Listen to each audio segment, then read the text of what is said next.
اگلے روز شام کے وقت میرے لیے سلیٹی رنگ کی قمیض اور پاجامہ بھیج دیا گیا اور میرے پہنے ہوئے کپڑے لے لیے گئے۔ پاجامے میں اظہار بند کی بجائے لاسٹک لگا تھا، ایک ہوائی چپل اور سگریٹ بھی تھے۔ اس رات مجھے تفتیش کے لیے باہر نہیں نکالا گیا۔ اس سے اگلے دن صبح کے وقت گارڈز نے آ کر میری آنکھوں پر پٹی باندھی اور مجھے باہر لے جا کر اور کئی بار لٹو کی طرح گھما کر تقریباً 150 قدم چلنے کے بعد ایک سیل میں جا کر میری پٹی اتار دی۔ اس سیل کے باہر بھی اونچی 4 دیواری تھی، باتھ روم بھی کمرے کی پچھلی طرف بنا ہوا تھا۔ بس یوں سمجھ لیجئے کہ جس سیل سے مجھے یہاں لایا گیا تھا یہ بالکل ویسا ہی تھا، لیکن اس سیل سے تقریباً دگنا بڑا تھا۔ اس سیل میں 2 بیڈ تھے اور ایک بیڈ پر ایک نوجوان بے ہوش پڑا ہوا تھا۔ اس نے بھی سلیٹی پاجامہ اور قمیض پہن رکھی تھی جس پر جگہ جگہ خون کے دھبے تھے۔ اس نوجوان کے منہ اور ایک کان سے جمے ہوئے خون کی لکیر چہرے سے ہوتے ہوئے گردن تک چلی گئی تھی۔ اس کی حالت دیکھ کر ایسا محسوس ہوتا تھا کہ اسے بڑی بے دردی سے مارا گیا ہے۔ اسے دیکھ کر پہلے تو مجھے یہ شک گزرا کہ وہ مر چکا ہے۔ میں نے اس کی نبض ٹٹولی تو وہ چل رہی تھی۔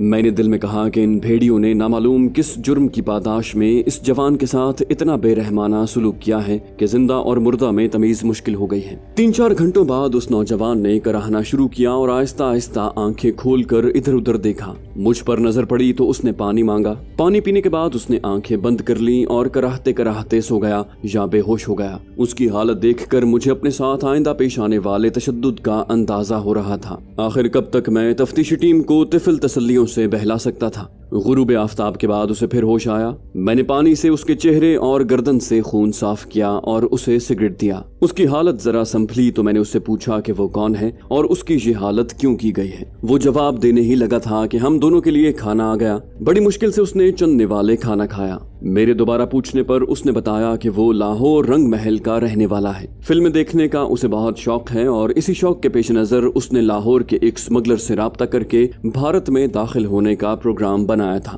بارڈر کراس کرتے ہی بھارتی سیکیورٹی فورس والوں نے دونوں کو للکارا۔ اسمگلر تو اس علاقے سے بخوبی واقف تھا، وہ تو وہاں اگے بڑے سرکنڈوں میں چھپتے چھپاتے غائب ہو گیا، جبکہ یہ سیکیورٹی فورس والوں کے ہاتھ آ گیا۔ اپنے فیلڈ آفس میں لے جا کر انہوں نے پہلے تو تلاشی لیتے ہوئے اس کی جیبیں خالی کر دی اور پھر بے تحاشا مار مار کر میرے ساتھی اسمگلر کا پوچھنے لگے۔ میں نے انہیں سب کچھ صحیح بتا دیا، لیکن انہوں نے میری ایک نہ سنی اور مجھے امرتسر لے جا کر اسی محکمے کے لوگوں کے حوالے کر دیا۔ وہاں پر مجھ پر بے انتہا تشدد کیا گیا، لیکن میرے پاس انہیں بتانے کو جب کوئی بات تھی ہی نہیں تو آخر کیا بتاتا۔ امرتسر سے مجھے یہاں لایا گیا، مجھے تو یہ بھی معلوم نہیں کہ یہ شہر کون سا ہے۔ 14-15 روز سے ہر رات مجھے ایک تہہ خانے میں لے جا کر بہت زیادہ مارا پیٹا جاتا ہے۔ پہلے مجھے ایک اندھیری کوٹری میں رکھا جاتا تھا، اب 2 دن ہوئے مجھے یہاں منتقل کیا گیا ہے۔ آپ بھی میری طرح مصیبت میں گرفتار نظر آتے ہیں۔ اگر آپ مسلمان اور پاکستانی ہیں تو میری مدد کیجیے اور کسی طرح ان ظالموں کے شکنجے سے مجھے چھڑوائیں۔ میں نے اس نوجوان کو دلاسا دیا اور کہا کہ اگر تم بے گناہ ہو تو یہ تمہیں بالآخر چھوڑ دیں گے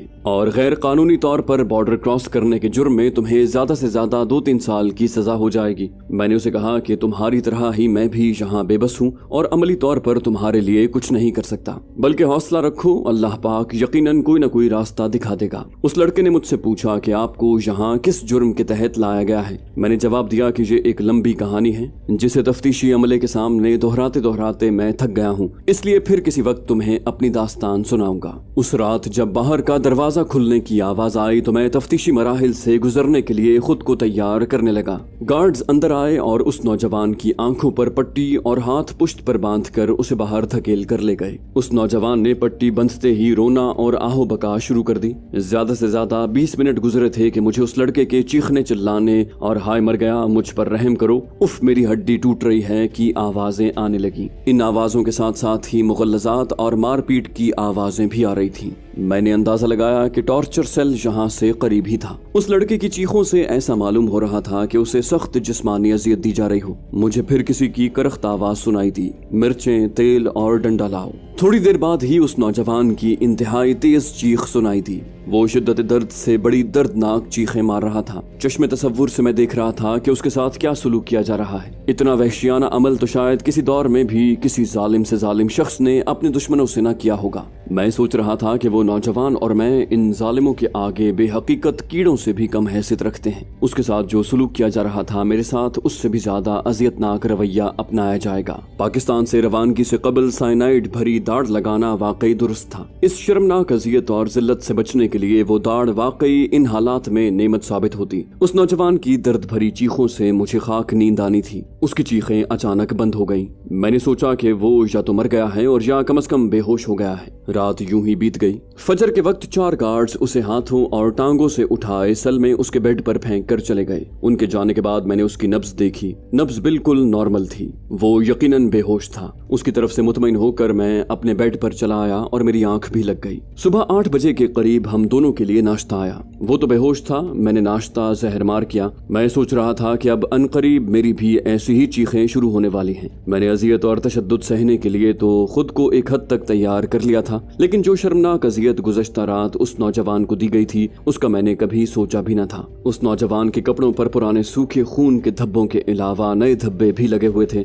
और उसके पाजामे की आसन भी खून से लिथड़ी हुई थी। तेल, मिर्चें और डंडा मंगवाने की आवाज, नौजवान की लाउडेस्ट क्राई और खून से भरी आसन से साफ जाहिर था कि रात उसके साथ क्या सलूक किया गया था। दोपहर के करीब उसे होश आया। पहले की तरह उसकी नाक और कान से निकलने वाला खून उसके चेहरे पर जमा हुआ था। मैंने उसके चेहरे से खून साफ किया और उसे पानी पिलाया। उसके हाथों पर भी खून जमा हुआ था, उसे भी साफ किया। नौजवान तशक्कुर भरी निगाहों से मुझे देख रहा था। दोपहर का खाना आया तो मेरे बेहद मजबूर करने पर उसने खाना खाया। मैंने उसे खाने के बाद स्प्रो की 2 गोलियां दी। उसने मेरा शुक्रिया अदा किया और बोला, मेरे साथ तो जो कुछ हो रहा है मैं समझता हूँ कि 2-4 दिन से ज्यादा जिंदा न रह पाऊंगा। मेरे पास तो इन जालिमों को बताने के लिए कुछ है ही नहीं। मैं तो भारतीय फिल्में देखने के शौक में मारा गया। आप मेरी हालत देखें और खुद को इन जालिमों के जुल्म से बचाने के लिए अगर कोई बात नहीं बताई तो वो भी बता दें। उसकी इस बात से मैं सोच में पड़ गया कि कल यही शख्स मुझसे गिड़गिड़ा कर यहाँ से निकलने और तशद्दुद से बचने के लिए मेरी मदद तलब कर रहा था और आज मुझे नसीहत कर रहा है। मैंने उसकी बात का कोई जवाब न दिया और उसके सरापे का जायजा लिया।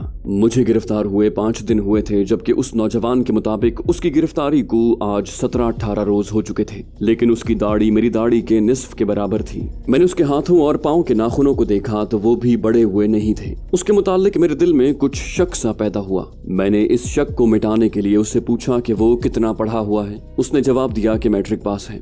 मेरे पूछने पर उसने बताया कि गवर्नमेंट स्कूल से उसने मैट्रिक पास किया है। मैंने उसे कहा कि रंग महल में मेरी भी अजीजदारी है। मेरे अजीजों के घर तो रंग महल हवेली के पीछे गुलबर्ग में है। उसका घर रंग महल हवेली के किस जानिब है? वो घबरा गया और कहने लगा, हमारा घर तो रंग महल हवेली के दाएं जानिब है। मैंने सर हिलाकर गोया समझते हुए कहा, ओ तो तुम्हारा मतलब है कि समनाबाद में है? वो बोला, जी हाँ समनाबाद में है। मैंने कहा, हवेली के बाहर 2 झूमते हुए हाथी देखे हैं? कहने लगा, जी हाँ कई बार, बल्कि मैंने तो उन्हें 1-2 बार गन्ने भी खिलाए हैं। रंग महल लाहौर में तंग बाजारों का मरकज है और वहाँ कोई रंग महल हवेली नहीं है और ना ही हाथी हैं। गुलबर्ग और समनाबाद लाहौर की नई बस्तियां हैं जो रंग महल से 10 से 15 किलोमीटर दूर हैं। उसने रंग महल हवेली, झूमने वाले हाथी और समनाबाद का कहकर मेरे शक को यकीन में बदल दिया। ये नौजवान न तो पाकिस्तानी था और न ही बॉर्डर पर पकड़ा गया था, बल्कि ये DMI का भेजा हुआ स्टूल पिजन और DMI का ही कारिंदा था। इस मुसीबत की घड़ी में भी मैंने DMI के शुरू किए हुए इस खेल को आगे बढ़ाने का फैसला किया। स्टूल पिजन का उर्दू में मुतबादिल सही लफ्ज मुझे मालूम नहीं। ये दुश्मन का राज उगलवाने के लिए एक हथकंडा होता है कि अपने ही एक आदमी को सेल में असल मुल्जिम के साथ बंद कर दिया जाता है। उसके जिस्म और कपड़ों पर तशद्दुद की अलामात बनाई जाती हैं और सेल के करीब ही उसे ले जाकर मसनूई तशद्दुद किया जाता है। वो आदमी ऐसी दर्दनाक चीखें मारता है कि सुनने वालों के दिल दहल जाएं। इसके 2 मकासद होते हैं। अव्वल ये कि असल मुल्जिम स्टूल पिजन पर होने वाले तशद्दुद और उसकी हालत को देखकर घबरा जाए, उसके आसाब टूट जाएं, उसकी कुव्वत इरादी और मुदाफियत की ताकत खत्म हो जाए और वो अपने मुताल्लिक सब कुछ बता दे। 2 ये कि स्टूल पिजन को अपनी ही तरह मुसीबत में गिरफ्तार समझकर उसे अपना राजदार बना ले और अपनी असलियत बता दे। बाज़ औक़ात असल मुल्जिम का एतमाद हासिल करके ये शख्स अपनी रिहाई का मुजदा सुनाता है और असल मुल्जिम को कहता है कि अपने कॉन्टैक्ट्स तक अगर कोई पैगाम पहुंचाना है तो वो ये खिदमत हिकमत सर अंजाम देने को तैयार है। तरबियत के दौरान हमें स्टूल पिजन्स के मुतालिक न सिर्फ ब्रीफ किया गया था बल्कि रावलपिंडी में एक मसनूई मुकाबला भी करवाया गया था। ए डिवीजन पुलिस स्टेशन की हवालात में मुझे और मेरे एक साथी को एक रात के लिए बंद कर दिया गया था, जहां पहले ही से एक स्टूल पिजन मौजूद था जिसने रात भर हमें कुरेदने की कोशिश की लेकिन नाकाम रहा। ब्रीफिंग के बाद चूंकि ये ताजा वाकया था इसलिए हम दोनों ने स्टूल पिजन को पहचान लिया था। अब इस अचानक मुसीबत और बेचारगी की हालत में स्टूल पिजन की भरपूर अदाकारी की वजह से मैं उसे फौरी तो पहचान न सका, लेकिन उसकी दाढ़ी, नाखूनों और लाहौर में रंग महल के मुतालिक उसकी मालूमात ने उसका भांडा फोड़ दिया था। उसे भी गालिबन रंग महल के मुतालिक अपनी दी हुई मालूमात पर खुद ही शक सा हो गया था। उसने इसी में आफियत समझी कि अब सोने का बहाना करके मेरे सवालात से बच जाए। रात को पहले मुझे सेल से ले जाया गया। तफ्तीशी टीम भी गालिबन अपने बार बार के दोहराए हुए सवालात और मेरे मुसलसल एक ही जवाब से उकता चुकी थी, इसलिए इस बार उन्होंने अपने सवाल जवाब का सिलसिला मुख्तसर रखा। टीम के इंचार्ज ने मुझे रुखसत करने से पहले कहा, तुमने अपने मुतालिक हमें जो कुछ बताया है हमें उस पर बिल्कुल यकीन नहीं। हम अब तुम्हारे उस वादे पर कि 20 जून को तुम पाकिस्तानी एजेंट को पकड़वा दोगे यकीन करते हुए तुम्हारी उस तारीख का इंतजार करेंगे। अगर उस रोज भी तुम नाकाम हुए तो हम तुम्हें दूसरी टीम के हवाले करने पर मजबूर हो जाएंगे। हम तुम्हें यकीन दिलाते हैं कि दूसरी टीम का तुम्हारे साथ रवैया इतना सख्त होगा जिसका तुम्हें जरा भी अंदाजा नहीं। इसलिए अब भी वक्त है कि हमें सब कुछ सच सच बता दो और खुद को तशद्दुद से बचा लो। हर इंसान की तशद्दुद बर्दाश्त करने की एक हद होती है और जब उसे उस हद से आगे ले जाया जाता है तो वो सब कुछ बता देता है। उसकी ये बात सुनकर मुझे मेजर एहसन शहीद याद आ गया। तशद्दुद की कौन सी हद थी जिससे वो ना गुजरा था, लेकिन उसने जबान न खोली। होश में होते हुए उसके पाँव की उंगलियां और पाँव काटे गए,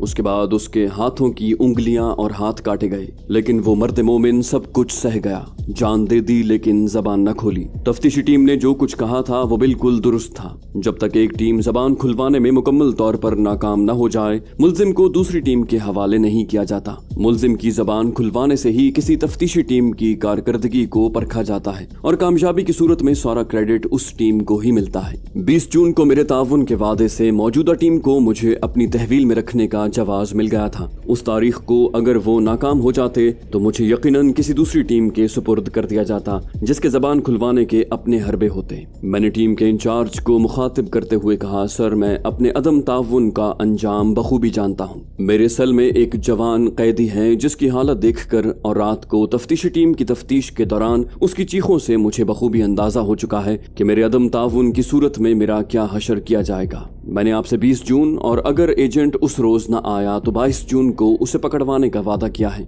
अगर 22 जून को भी मैं नाकाम हुआ तो आप बेशक मेरा जो हशर करें मुझे आपसे कोई गिला न होगा, बल्कि मैं इसे अपने मुकद्दर का लिखा समझकर कबूल करूंगा। टीम के इंचार्ज ने अपने रवैये में लचक पैदा करते हुए कहा, पाकिस्तान से आने वाली डाक में भारतीय करेंसी भी भेजी गई थी। तुम्हारे कहने के मुताबिक 20 जून को 8 बजे तुम्हारे कपड़े, घड़ी और सब्ज रुमाल तुम्हें मिल जाएगा। रवानगी के वक्त 5000 रुपया भी तुम्हें एजेंट को देने के लिए दिया जाएगा। तुम बज़ाहिर हमारी हिरासत में नहीं होगे, लेकिन सिविलियन लिबास में हमारे दर्जनों जवानों ने तुम्हें चारों तरफ से घेर रखा होगा, इसलिए वहां से भागने की कोशिश का सोचना भी मत। तुमने अगर ये हिमाकत की तो हम तुम्हारा वो हशर करेंगे कि तुम अपने लिए मौत मांगोगे, लेकिन तुम्हें मौत भी नहीं मिलेगी। हम तुम्हें सब्जी मंडी स्टेशन पर ले जाकर कोई रिस्क नहीं ले रहे। वहां पर तुम आजाद होने के बावजूद बिल्कुल उसी तरह हमारी हिरासत में होगे जैसे इस कमरे में हो। अगर आजमाना चाहते हो तो सामने दरवाजा है, वहां से निकल कर फरार होने की कोशिश करो। हम में से कोई भी न तो अपनी कुर्सी से उठेगा और न ही गार्ड्स को पुकारेगा। दरवाजे से बाहर निकलते ही तुम्हारा जो हशर होगा उसका तुम अंदाजा नहीं लगा सकते और इस हिमाकत की कुल्यतन जिम्मेदारी तुम्हारी होगी। मैंने उन्हें यकीन दिलाया कि ऐसी कोई बात न होगी और इस गुफ्तगू के बाद टीम ने मुझे सेल में भेज दिया। मुझे सेल में लाया गया तो स्टूल पिजन वहां नहीं था। सुबह के करीब उसे वापस लाया गया। इस बार फिर उसके कपड़े खून में लिथड़े हुए थे और वो कराह रहा था। मुझे चूंकि उसकी असलियत का यकीन हो चुका था इसलिए मैंने उसका कोई नोटिस नहीं लिया। मैंने सोचा कि मेरे साथ जो होना है उसे तो मैं रोक नहीं सकता। इस दौरान इस ड्रामे का लुत्फ ही क्यों ना उठाया जाए। در حقیقت میں نے فرار کا جو منصوبہ بنایا تھا میں اپنی پوری توجہ اس پر مرتکز کیے ہوئے تھا۔ فرار میں ناکامی اور تشدد کے متعلق میں نے سوچنا ہی چھوڑ دیا تھا۔ زبان تو میں نے کسی حالت میں بھی کھولنی نہیں تھی۔ میرا جو حشر ہونا تھا اسے سوچ کر ہی بار بار مرنے سے کیا فائدہ تھا۔ زندگی کسے عزیز نہیں ہوتی۔ مجھے بھی اپنی زندگی عزیز تھی، اپنے گھر والوں سے بھی بڑی محبت تھی، لیکن بھارتی بارڈر کراس کرتے ہی میں نے اپنی ان کمزوریوں کو پس پشت ڈال دیا تھا۔ یقیناً یہی حالت میرے ساتھیوں کی بھی تھی۔ ہم نے بھارت میں قیام کے دوران سینکڑوں گھنٹے اکٹھے گزارے تھے، لیکن میں پورے یقین سے کہہ سکتا ہوں کہ اس تمام عرصے میں کبھی ایک بار بھی کسی نے اپنے اہل خانہ کا نہ تو ذکر کیا اور نہ ہی انہیں یاد کیا۔ زندگی سے پیار کیا ہوتا ہے اسے ہم بھول چکے تھے۔ خطرناک سے خطرناک مشن پر جانے کے لیے قدم پیچھے کرنا تو دور کی بات ہے، سب نے بڑھ چڑھ کر اس مشن پر جانے کی ضد اور خود کو مشن کے لیے موزوں ترین قرار دینے کی کوشش کی تھی۔ اس کی وجہ یہ تھی کہ ہم پانچوں، جن میں صرف میں سویلین تھا اور میرے چاروں ساتھی سروسز کے باقاعدہ ملازم تھے، سب نے خود بھارت جانے اور خطرناک مشن سر انجام دینے کے لیے والنٹیئر کیا تھا۔ ہم میں سے کسی کو بھی زبردستی بھارت نہیں بھیجا گیا تھا اور ہم سب اس دشمن ملک میں تنگ نظر ظالموں کے ہاتھوں گرفتاری کی صورت میں اپنے ساتھ ہونے والے بدترین تشدد سے بھی واقف تھے۔ سائنائڈ کی داڑھیں لگوا کر ہم نے موت کو گلے لگانے کے ذریعے کو بخوشی قبول کیا تھا۔ یقین جانیے کہ میں موت سے ہرگز خوفزدہ نہ تھا۔ زہر بھری داڑھ کے نکلنے کے بعد میں نے ذہنی طور پر خود کو بدترین تشدد سہنے کے لیے تیار کر لیا تھا۔ اب یہ جو چند روز کی مہلت تھی میں اسے پورے طور پر انجوائے کرنا چاہتا تھا۔ سیل میں مجھے یہ سٹول پجن، جسے میں آئندہ بیمار کبوتر کہوں گا، صرف یہی میسر تھا۔ چنانچہ میں نے اسی کے ساتھ اپنے باقی ماندہ وقت کو خوشگوار بنانے کا فیصلہ کیا۔ میں نے دوپہر کے کھانے کے لیے بھی اسے نہ اٹھایا اور نہ ہی اس کے چہرے سے خون وغیرہ صاف کیا۔ جب سورج غروب ہونے تک میری طرف سے کوئی پیش رفت نہ ہوئی تو وہ خود ہی کراہتا ہوا اٹھ بیٹھا۔ دوپہر کے کھانے کے برتن اٹھانے کے لیے جب گارڈز آئے تو میں نے اس کے لیے بھیجا گیا کھانا بھی واپس کر دیا اور گارڈز کو کہا کہ یہ تو بے ہوش ہے، اس لیے اس کا کھانا واپس لے جائیں۔ بیمار کبوتر نے مجھ سے کھانے کے متعلق پوچھا تو میں نے کہا کہ تم اس وقت بے ہوش تھے، سارا دن کھانے پر مکھیاں بھن بھناتی رہتی ہیں، اس لیے میں نے تمہارا کھانا واپس بھیج دیا۔ وہ جوان تھا اور جوانی میں نسبتاً بھوک زیادہ لگتی ہے۔ صبح کا ناشتہ بھی اس نے نہیں کیا تھا، اس کے چہرے پر بھوک کے آثار تھے اور اسے کراہیں بھرنے اور ہائے وائے کرنے کی مسلسل ایکٹنگ بھی کرنی تھی۔ اس کے علاوہ اس کو ڈیوٹی سونپی گئی تھی کہ مجھ سے ہمدردی کے پردے میں کچھ راز اگلوا لے۔ اپنے کراہنے اور 2 روز مجھ سے چہرے پر جمے خون کو صاف کروانے کے سوا اسے کوئی کامیابی نہ ہوئی تھی۔ بھوک کی شدت کی وجہ سے وہ خاصا بے چین دکھائی دیتا تھا۔ وہ خود ہی اٹھ کر باتھ روم میں گیا اور خود ہی چہرے اور ہاتھوں کو دھویا۔ میں سگریٹ سلگائے بستر پر نیم دراز کبھی کبھی اسے دیکھ لیتا۔ میری خاموشی اب اس کے لیے ناقابل برداشت ہو چکی تھی۔ مجھے مخاطب کر کے بولا، صاحب آپ نے کیا سوچا ہے؟ میں نے پوچھا کہ کس بات کے متعلق؟ کہنے لگا ان ظالموں کے ہاتھوں ظلم سے بچنے کے بارے میں۔ میں نے کہا یہاں تم اپنی فکر کرو اور اپنے بچاؤ کے متعلق سوچو، میرے اوپر ہونے والے ظلم کی فکر میں کیوں گھلے جاتے ہو؟ کہنے لگا میں نے تو اس لیے پوچھا تھا کہ میری حالت تو آپ دیکھ رہے ہیں، کس بری طرح سے مجھے ادھیڑ کر رکھ دیا ہے، آپ تو بچ جائیں ان کے ظلم سے۔ میں نے پوچھا کیسے بچ جاؤں؟ کہنے لگا جو کچھ وہ پوچھتے ہیں انہیں صاف صاف بتا دیں۔ میں نے جواباً سوال کیا تم کیوں نہیں صاف صاف بتا کر ان کے ظلم سے بچ جاتے؟ کہنے لگا میں نے انہیں سب کچھ بالکل سچ بتا دیا ہے اور مزید بتانے کے لیے میرے پاس کچھ ہے ہی نہیں۔ میں نے کہا میں نے بھی انہیں سب کچھ سچ بتا دیا ہے اور میرے پاس بھی انہیں بتانے کے لیے مزید کچھ نہیں ہے۔ میں نہیں جانتا کہ جب تم نے سب کچھ بتا دیا ہے پھر بھی ہر روز وہ تمہارے ساتھ اتنا برا سلوک کیوں کرتے ہیں؟ یقیناً انہیں تمہارے متعلق یہ یقین ہو چکا ہے کہ تم کچھ چھپا رہے ہو اور اسے ہی اگلوانے کے لیے وہ تم پر تشدد کرتے ہیں۔ تم اپنے بچنے کی تدبیر کرو، میرا اللہ مالک ہے، میری فکر مت کرو۔ یہ کہہ کر میں نے آنکھیں موند لی۔ گرمی سے برا حال ہو رہا تھا، پنکھے کی ہوا اتنی گرم تھی کہ لو بھی اس کے سامنے مان تھی، نل کا پانی اتنا گرم تھا کہ پانی میں انڈا ڈال دیں تو یقیناً ابل جاتا۔ طبیعت پہلے ہی بیزار ہو رہی تھی، اس پر بیمار کبوتر کے سوالات۔ وہ مجھے سچ بولنے کی نصیحتیں کرنے لگا لیکن میں نے اس کی بات کا کوئی جواب نہ دیا۔ جب وہ خاموش نہ ہوا تو میں نے تنگ آ کر کہا دیکھو یا تو خاموش ہو جاؤ اور اگر بولنا چاہتے ہو تو مجھے رنگ محل کی حویلی کے متعلق بتاؤ۔ میں تو کبھی کبھار اس طرف جاتا تھا لیکن تم تو وہاں کے رہنے والے ہو، ہاتھیوں کو گنے بھی کھلاتے رہے ہو، تمہاری معلومات بہت زیادہ ہوں گی، مجھے اس حویلی کے متعلق بتاؤ۔ اب تو جناب اسے ایسی چپ لگی کہ رات کا کھانا بھی اس نے خاموشی سے کھایا۔ نصف شب کے قریب گارڈز اسے لے گئے اور صبح اسے خون میں لتھڑا چھوڑ گئے۔ رات کو اس کی چیخوں اور آہو بکا کی آوازیں بھی آتی رہیں۔ مجھے 20 جون بلکہ 22 جون تک کی مہلت مل چکی تھی، لہٰذا میں ان تاریخوں تک تفتیشی ٹیم کے سوالات سے بھی بچ گیا تھا۔ رات کے پچھلے پہر جب گرمی کی شدت میں کچھ کمی ہوئی تو میں سو گیا۔ सूरज तुलू होने के करीब था कि पै दर पै 3 खौफनाक धमाके हुए। मैं हड़बड़ा कर उठ बैठा।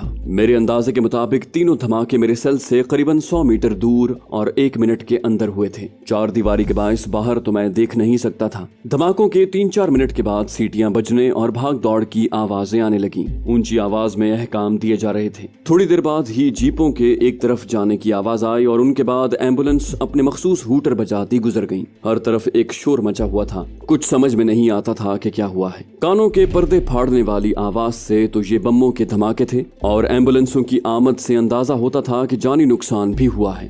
बीमार कबूतर भी हैरान और परेशान था। सारा दिन इसी शोर शराबे में गुजर गया। हमें सुबह का नाश्ता और दोपहर का खाना भी न दिया गया। रात का खाना लाने वालों के साथ 2 मुसल्ला फौजी भी थे, जिन्होंने सेल का दरवाजा खुलते वक्त हमारी तरफ गन्ने तान ली। मैं तो खामोश रहा, लेकिन बीमार कबूतर ने खाना लाने वालों से पूछा कि सुबह किस चीज के धमाके हुए थे। उन्होंने कोई जवाब न दिया। रात को 10-11 बजे गार्ड्स आ पहुंचे। उन्होंने मेरी आंखों पर पट्टी बांधी और मुझे पहले वाले सिंगल बेड सेल में मुंतकिल कर दिया। उसके बाद बीमार कबूतर को मैंने कभी न देखा। तसलसल को कायम रखने की गरज से कि जब मैं फरार होकर अपने साथियों के पास गया था तो मुझे मालूम हुआ कि तीनों धमाके छत्ता लाल मियां में बशीर के गैराज में जमा होने वाले लड़कों ने किए थे। मेरे साथियों ने बताया था कि मेरी गिरफ्तारी के बाद उन्होंने वायरलेस पर पाकिस्तान से राब्ता किया और उन्हें मेरे मुताल्लिक बताया था। पाकिस्तान से उन्हें सख्ती से हिदायत की गई थी कि वो अपनी तमाम सरगर्मियां बिल्कुल मुअत्तल कर दें और मेरी तलाश का हरगिज कोई रिस्क न लें। उनके दिए गए अहकाम का लुब्बे लुबाब था वेट एंड सी।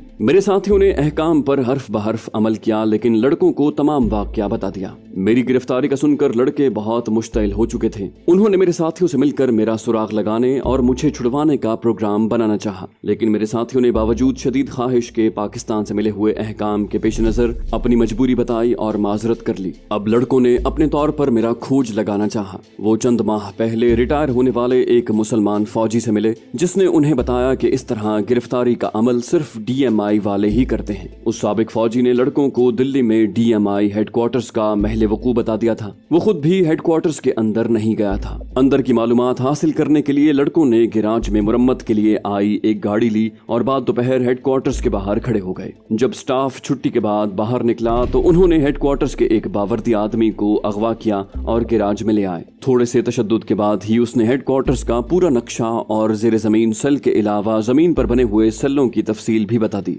मेरे मुतालिक उसे कुछ भी इल्म न था। साथियों के बकौल लड़कों ने उस फौजी की वर्दी उतरवा कर उसे धोती कमीज पहना दी और शादरा की तरफ एक सुनसान जगह पर ले गए और उसकी गर्दन पर खंजर रख कर उससे मेरे मुतालिक पूछा, लेकिन वो कुछ न बता सका। उस फौजी का जिंदा रहना मेरे अलावा मेरे साथियों, लड़कों, आरिफ और नजीर सबके लिए खतरनाक था। इसलिए एक लड़के ने उसे खंजर से हलाक कर दिया और उसकी लाश पर मिट्टी का तेल डालकर आग लगा दी ताकि शनाख्त के काबिल न रहे। लड़कों का लीडर अब कैसर था, जिसने गोरखपुर के मिशन को मेरे नंबर 2 के साथ पूरा किया था। उन्होंने आरिफ के पास मेरे रखवाए हुए सामान में से 3 टाइम बम और 6 पिस्टल और गोलियां ली। उन्होंने नक्शे के मुताबिक DMI की उस दीवार को निशाना बनाना था जो सेल से करीब तर थी। बैरूनी दीवारें ऊंची थीं और उन पर खारदार तारों की बाड़ लगी हुई थी, इसलिए बाहर से अंदर की कोई चीज दिखाई न देती थी। हमले में 2 गाड़ियां इस्तेमाल की गई थी। अलसुब जब सड़कों पर ट्रैफिक नहीं होती उस वक्त हमले का प्रोग्राम बनाया गया। एक बम बैरूनी दीवार के साथ चिस्पा कर दिया गया, जबकि 2 बम अंदर फेंके गए। दीवार वाले बम से दीवार में खासा बड़ा शगाफ पड़ गया, जबकि अंदर फेंके गए बम DMI हेडक्वार्टर्स में रिहायशी फौजियों की बैरकों पर गिरे। लड़कों को शायद इस हेडक्वार्टर की अददी नफरी का इल्म न था। सिर्फ 9 लड़के सैकड़ों फौजियों और उनके जदीद असलहे का अपने देसी पिस्तौलों से मुकाबला करने निकले थे। दीवार के शगाफ से जब उन्होंने अंदर झांका तो उन्हें मुख्तलिफ इमारतों और बैरकों के हुजूम में सेल दिखाई न दिए। धमाकों के फौरी बाद ही सीटियां बजने और चीखों पुकार का सिलसिला शुरू हो गया था और अब वहां लड़कों का ठहरना सरीहन बेवकूफी और बगैर किसी फायदे के खुदकुशी के मुतरादिफ था। लिहाजा लड़के जाने बचाकर करीब ही खड़ी दोनों गाड़ियों में भाग आए। सही इल्म तो किसी को न था, लेकिन कयास था कि बैरकों पर बमों के फटने से 8 से ज्यादा फौजी हलाक और 20 जख्मी हो गए थे। इन धमाकों के बाद शहर की सख्ती से नाकाबंदी कर दी गई और जगह जगह तलाशी का सिलसिला शुरू हो गया, लेकिन अल्लाह पाक के रहम करम से लड़के और साथी बिल्कुल महफूज रहे। 8 8-10 दिन की सख्ती के बाद चेकिंग वगैरह खत्म कर दी गई और दिल्ली की जिंदगी मामूल पर आ गई। DMI की बैरूनी दीवार की उसी रोज मुरम्मत कर दी गई थी, जबकि अंदर का हाल किसी को भी मालूम न था। लड़कों ने इस अटेम्प्ट के बाद DMI के अफसरान पर उनके घरों और दफ्तर के दरमियान हमलों का प्रोग्राम बनाया, जिसे आरिफ, नजीर और मेरे साथियों ने लड़कों को ये समझाकर मुलतवी करवा दिया कि अगर इन हमलों से किसी को जरा सा भी शक पड़ गया कि ये हमले मुझे बचाने के लिए हो रहे हैं तो मुझे फिलफौर खत्म कर दिया जाएगा और मेरे जिंदा बचने की मुहिम से उम्मीद भी खत्म हो जाएगी। इसके बावजूद लड़कों ने हेडक्वार्टर से आने जाने वाली गाड़ियों पर निगाह रखनी शुरू कर दी कि शायद मैं किसी गाड़ी में उन्हें नजर आ जाऊं, लेकिन वहां तो सिर्फ फौजी जीपें, ट्रक, प्राइवेट मोटरें और बंद फौजी गाड़ियां ही आती जाती थी। इसलिए मेरे बारे में वो कोई सुराग न लगा सके और चंद रोज बाद लड़कों ने मायूस होकर ये निगरानी भी खत्म कर दी।